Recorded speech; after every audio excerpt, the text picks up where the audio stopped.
प्रभातखबर.com, विश्वास वही, रफ्तार नहीं।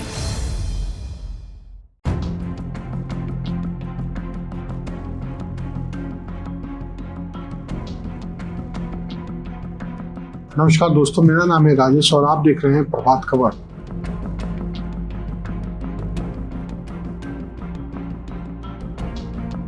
बिहार में बंगला को लेकर सियासी हलचलें मच गई है।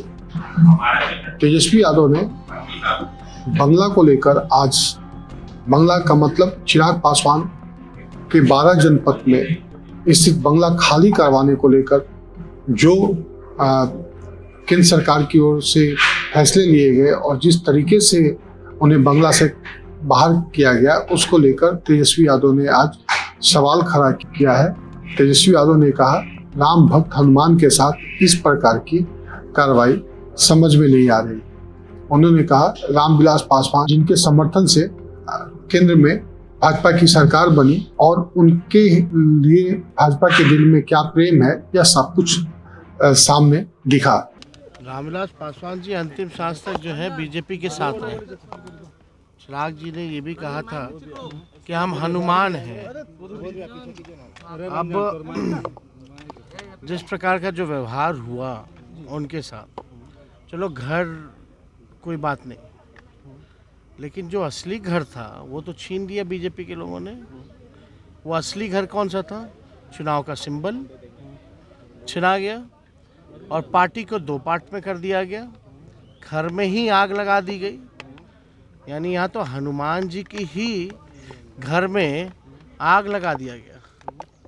तो ये तो इस पे हम ज़्यादा कुछ कहेंगे नहीं, लेकिन लगातार शुरुआत से ही चिराग जी हों या रामविलास जी हों, हमेशा नरेंद्र मोदी जी के तरफ ही खड़े रहे हैं। लेकिन उनके तरफ खड़े रहने का ये परिणाम होगा कि उनके घर को ही आग लगा दिया जाएगा। बंगला खाली करने के बाद राजधानी पटना पहुंचे चिराग पासवान ने भी केंद्र सरकार के फैसले पर जमकर निशाना साधा। उन्होंने कहा कि बंगला मुझे खाली करना था, मैं बंगला खाली कर देता, लेकिन केंद्र सरकार ने जिस प्रकार का इसमें रुख अख्तियार किया, जिस तरह से उनके पिताजी के तस्वीर को बाहर फेंका किया, जिस तरह से उनके घरों में महिला स्टाफ के साथ बदसलूकी की गई, वो गलत है।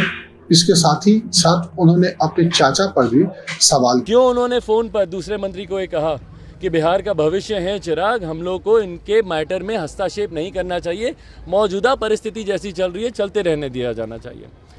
उनके इस वादे पर उस रात मैं अपने परिवार के साथ 12 जनपद पे रुका और अगले दिन जिस तरीके से फोर्स भिजवा कर, भैया इतना क्या बुरा किया कि जिस तरीके से आपने फोर्स भिजवाई और जिस तरीके से उस फोर्स ने आकर हम लोग के सामान को बाहर फेंकने का काम किया।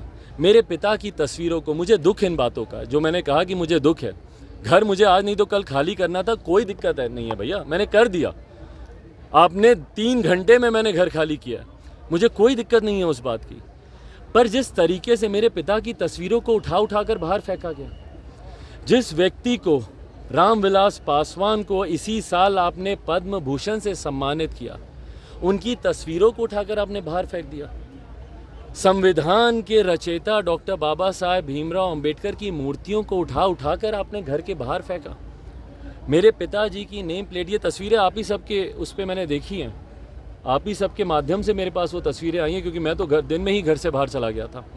उसके बाद जिस तरीके से मेरे माता पिता के बिस्तर पर आपके अधिकारी जूते चप्पल पहनकर उनके बिस्तर को रौंद रहे हैं, जिस बिस्तर पर मेरे पिता सोते थे उस बिस्तर पर जूते चप्पल पहनकर आप चढ़ रहे हैं। आपकी पुलिस की महिला कर्मी, मेरी महिला मददगार जो घर में जो इतने समय से जो परिवार के सदस्य के तौर पर है, उनके साथ धक्का मुक्की कर रही हैं। जो मेरी नानी की देखभाल कर रही हैं, उनके साथ महिला पुलिस आकर बदतमीज़ी कर रही है।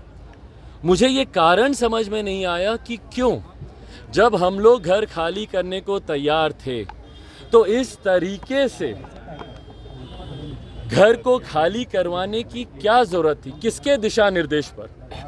ऐसी तमाम राजनीति से जुड़ी हुई बड़े अपडेट्स को देखने के लिए आप हमारे साथ जुड़े रहें। नमस्कार। प्रभात खबर.com, विश्वास वही, रफ्तार नहीं।